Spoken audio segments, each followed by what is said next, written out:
Hello everybody, welcome to the Wonky Angle, where I talk about electronic music, both new and old. And today I'm talking about the either second or fourth album from Jean-Michel Jarre, Equinoxe. I'm gonna go with second album for counting-wise after this. So, coming off of Oxygen, Jarre had a pretty tough act to follow up. Going off from a debut album with that much hype, you could either go back and try to directly replicate the success of the first, or you could try something new and evolve your sound.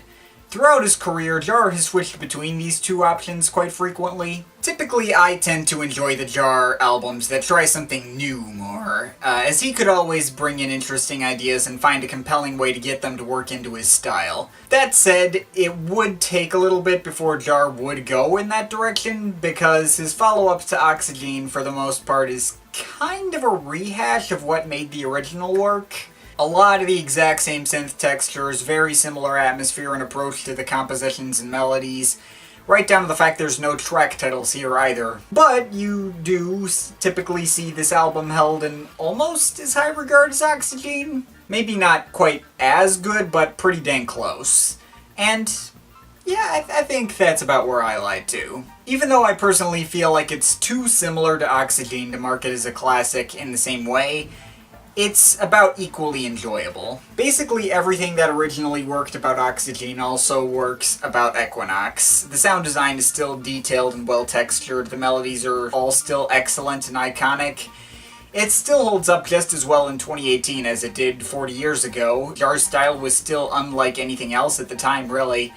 And Equinoxe does also bring enough to the table to set itself apart as its own thing apart from Oxygen. Now, it does admittedly take a bit to get going. Part 1 is just kind of a bunch of descending arpeggios for an intro, and Part 2 just sounds like it's just going to pick up where Oxygen left off from. Just a sea of ambient pads with the exact same washes of bleeping and blooping synths that were all over much of the last album. Even the breathing sounds in some parts.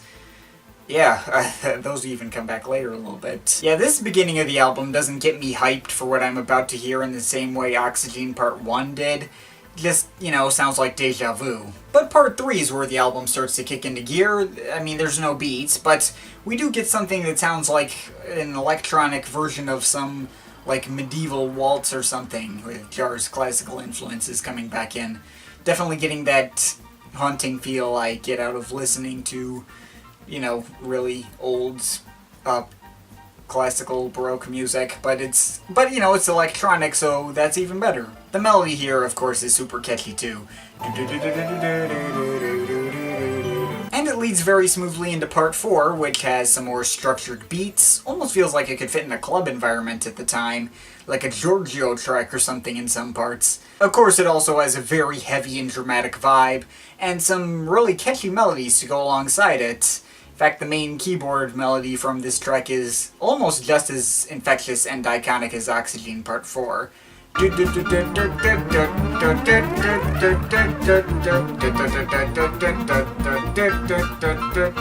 we go over to the second side, and parts 5, 6, and 7 are more or less basically all the same track. Everything has suddenly gotten a lot more energetic and fast-paced. Well, about as fast-paced as, say, Kraftwerk's Tanz music, but a lot more driving and epic than that.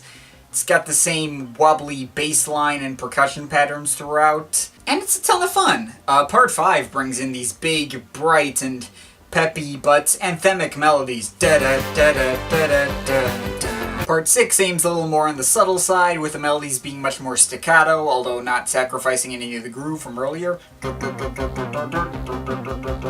And Part 7 brings in a new chord progression entirely that aims to make the track sound even bigger than it did before, and it's absolutely euphoric in moments, especially when the chords change up for a moment and are accompanied by this ascending, bubbly arpeggio.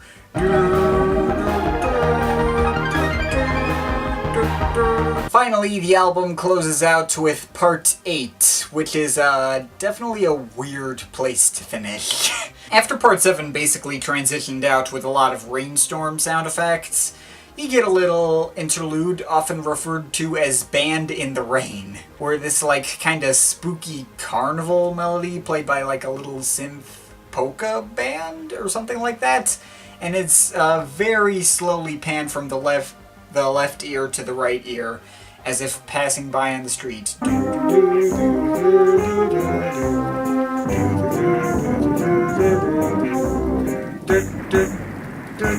Such a strange moment. It really stuck out in my mind, and the melody the band plays is another one of the catchiest Jarre has come up with. And after the band passes by and the rain dies down, though, Part 8 ends in a reprisal of the melody from Part 5, but without any beats, slowed down significantly. And, I don't know, this section of the track isn't quite as interesting as the way it started, but it does at least seem to fit from a pacing standpoint and an emotional level. And, yeah, that's basically everything I have to say on the topic of Equinoxe. It's not an album that offers a lot of discussion material, especially thanks to the obvious comparison with his previous album that it so easily calls for, but there is definitely enough merit to this album to make it worth people's time. As I said, I get about equal personal enjoyment out of this one that I do out of Oxygen, even though there are some parts that I don't enjoy quite as much as others. And sure, there's less historical value, it's not as inventive.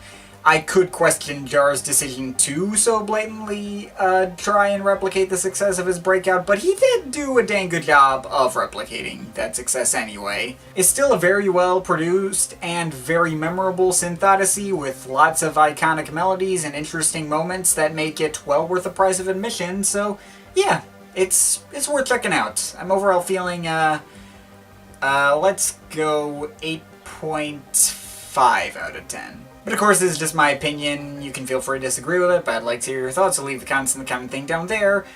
Shout out to my Patreon supporters, they're awesome people. If you want to add yourself to that list, or make me review something, link in description for my Patreon. But yeah, that's pretty much it. That's all for today. See you next time.